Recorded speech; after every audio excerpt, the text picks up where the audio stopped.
अस्सलाम वालेकुम दोस्तों, एक नए दिन के लिए एक नई कहानी की वीडियो में खुश आमदीद। तो बगैर कोई वक्त ज़ाये किए कहानी की तरफ चलते हैं। हम किराए के घर में रहते थे, तो जिनके घर हम किराए पर रहते थे वो अंकल अच्छे नहीं थे।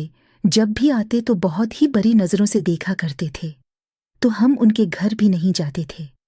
और अगर वो किसी काम से आते तो हम उनको ये बोल देते कि उम्मी घर नहीं है, या तो कोई चीज़ लेने आते तो हम ये बोल देते कि हमको नहीं पता, उम्मी ने कहाँ पर रखी है। जब वो आए गई तो फिर दे गई।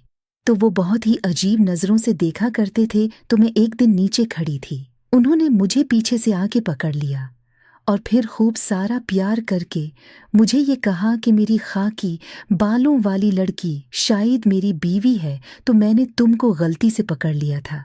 मैं जल्दी से भाग के अपने घर चली गई और जाके मैंने अपनी उम्मी को बताया कि उम्मी, हम जिनके घर किराए पर रहते हैं वो अंकल ने मुझे पीछे से पकड़ लिया था। तो फिर मेरे ऊपर हाथ फेरने लगा। तो फिर मैं जल्दी से पीछे मड़ी तो एकदम से उन्होंने मुझे छोड़ दिया और मैं जल्दी से वहां से भाग आई। तो उम्मी ने कहा, कोई बात नहीं है बेटी, गलती से ही उन्होंने ऐसा किया होगा। फिर मैं एक दिन सो रही थी तो वो अंकल हमारे घर आ गए और फिर छिप कर हमारे घर आ गया और मेरे ऊपर पाथ फेर कर वो मेरे ऊपर आ गए और मेरी जवानी के मज़े लेने लगे। तब इन दिनों एक और बात सामने आई। मेरे अबू के एक दोस्त थे जो कि हमसे बहुत प्यार करते थे और हमको भी वो बहुत पसंद थे। वो भी हमारे घर आते जाते रहते थे और हम भी उनके घर भी आते जाते रहते थे जब हम छोटे छोटे थे, और हम उनको जानते हैं। लेकिन एक दिन जब वो हमारे घर आए तो वो बहुत ज़्यादा खुश थे। जब उन्होंने पूछा कि अबू कहाँ हैं, तो मैंने कहा कि वो आज अम्मी के साथ बाजार शॉपिंग के लिए गए हैं।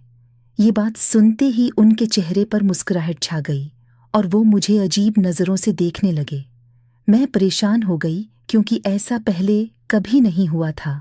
वो मुझे देखते देखते करीब होने लगे। दोस्तों, आज की किस्त यहाँ पर ही ख़त्म होती है। अगली किस्त के लिए चैनल सब्सक्राइब कर लें और वीडियो को लाइक करना मत भूलना।